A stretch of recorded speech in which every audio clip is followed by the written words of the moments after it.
अस्सलाम वालेकुम, myself doctor Faaz Iftikhar and I am working at Orthocure clinic. हमारे पास बहुत से मरीज जो ACL की इंजरी के बाद आते हैं, उनका ये सवाल होता है कि वो कितनी देर के अंदर वापस अपने स्पोर्ट्स की तरफ या रेगुलर एक्टिविटीज़ की तरफ जा सकते हैं और कितनी देर के बाद वो दोबारा से अपने स्पोर्ट्स को कंटिन्यू कर सकते हैं। तो उसके अंदर हमारे पास मल्टीपल फैक्टर्स जो हैं शामिल होते हैं। अब उसके अंदर होता ये है कि जब भी हमारे पास ACL की इंजरी हुई है तो हमें कॉमनली ये सुनने को मिलता है कि अगर हम 3 महीने 4 महीने 5 महीने रेस्ट कर लें तो उसके बाद हम वापस से स्पोर्ट्स की तरफ जा सकते हैं, लेकिन ऐसा नहीं है। अगर आप उसको प्रॉपर रिहैब नहीं देते तो आपका वापस स्पोर्ट्स की तरफ इतना जल्दी जा पाना मुश्किल है। क्यों? इसमें होता ये है कि जब हम बॉडी को प्रॉपर रिहैब नहीं दे रहे होते तो जब हम दोबारा से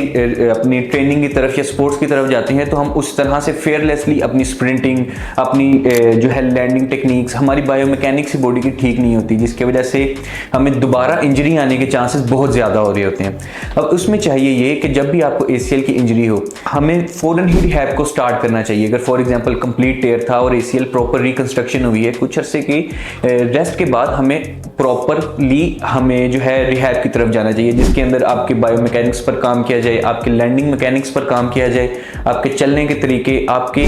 क्वाड्स के मसल की स्ट्रेंथनिंग के ऊपर, हैमस्ट्रिंग की स्ट्रेंथनिंग के ऊपर, IT बैंड की स्ट्रेंथनिंग के ऊपर काम किया जाए, ताकि जब भी आप स्पोर्ट्स के अंदर स्प्रिंटिंग कोई भी कर रहे हैं तब आप जो है फेयर ना हो आपके दिमाग के अंदर कोई किसी किस्म का आपकी पिवटिंग जो मूवमेंट्स होती हैं जिसमें आपका जोड़ के ऊपर घूम रहा है, उसके अंदर आपको किसी किस्म का डर ना हो कि मेरा जोड़ टूट सकता है या मेरा जोड़ निकल सकता है। तो बेसिक ये है कि हमने आपके दिमाग से उस डर को निकालना है कि आपको दोबारा वो इंजरी हो सकती है। जितना फेयरलेसली दोबारा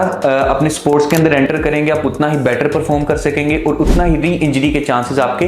कम से कम होंगे। क्योंकि इसके अंदर होता यह है कि ACL के अंदर अपनी कोई ब्लड सप्लाई नहीं होती और उसकी ब्लड सप्लाई बहुत कम होती है। तो अगर उसको आप प्रॉपर रिहैब नहीं देते, प्रॉपरली उसको ट्रेन नहीं करते कि आपकी बेंडिंग मूवमेंट्स कितनी होनी चाहिए, उसको खुलना कितना चाहिए, तो आपके अंदर दोबारा री इंजरी के चांसेस ज़्यादा हो सकते हैं। तो अगर आप किसी किस्म की ACL की इंजरी के अंदर जो है मुब्तला हैं और उसके बाद आप सिर्फ कैलेंडर को देख रहे हैं कि इतना अर्सा मैं रेस्ट करूँ और वापस अपने स्पोर्ट्स की तरफ जाऊँ, तो उस सिर्फ इंतज़ार को छोड़ें और प्रॉपर एक रिहैब की तरफ आएँ, ताकि जब आप दोबारा से ज्वाइन करें तो आपके अंदर री इंजरी के चांसेस कम हो।